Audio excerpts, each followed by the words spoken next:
السلام علیکم دوستو، آج کی کہانی سکندر اعظم کے حوالے سے ہے۔ سکندر اعظم ایک ایسا بادشاہ تھا جس نے آدھی دنیا فتح کر لی تھی۔ جہاں اس کے قدم پڑتے وہاں بادشاہ جھک جاتے، دنیا اس کے نام سے کانپتی تھی۔ لیکن اتنی فتوحات، اتنی دولت اور اتنی شان کے باوجود اس کے دل میں ایک عجیب سا خالی پن تھا۔ اس کے پاس سب کچھ تھا مگر سکون نہیں تھا۔ ایک دن وہ اپنے علاقے کے دریا کے پاس سے گزر رہا تھا۔ دھوپ چمک رہی تھی اور ایک درویش یا فقیر دھوپ میں لیٹا مسکرا رہا تھا۔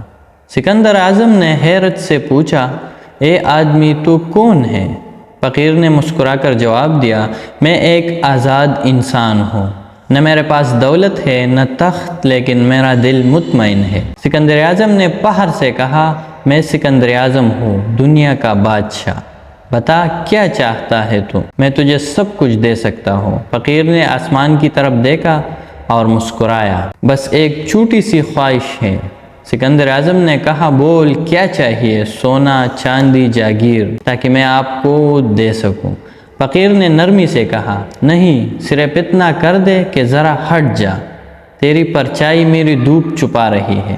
یہ سن کر سکندر اعظم خاموش ہو گیا، اس کے چہرے پر حیرت چھا گئی۔ پوری دنیا کا مالک ایک فقیر کے سامنے الفاظ ہار چکا تھا۔ پہلی بار کسی نے اسے ایسا جواب دیا تھا جس میں دولت نہیں، دانائی تھی۔ فقیر کے پاس کچھ نہیں تھا مگر اس کی بات میں وہ سکون تھا جو سکندر اعظم کے سارے خزانے میں نہیں تھا۔ سکندر نے آہستہ پوچھا، کیا تو جانتا ہے میں کون ہوں؟ فقیر نے کہا، ہاں، تو وہ ہے جس نے زمین فتح کی مگر اپنے دل کو ابھی تک فتح نہیں کیا۔ یہ سن کر سکندر اعظم خاموش رہ گیا۔ اس نے سر جھکا کر کہا، اے فقیر، آج تو نے مجھے سمجھا دیا کہ اصل بادشاہ وہ نہیں جو دوسروں پر حکومت کرے، بلکہ وہ ہے جو اپنے نفس پر قابو پائے۔ وقت گزرتا گیا، سکندر کی فتوحات مٹ گئی، اس کے محل گم ہو گئے، لیکن اس فقیر کے الفاظ آج کی تاریخ میں بھی زندہ ہے۔ انسان کے پاس سب کچھ ہو سکتا ہے، لیکن اگر دل مطمئن نہ ہو تو وہ فقیر ہے، اور اگر دل مطمئن ہو تو وہی اصل بادشاہت ہے۔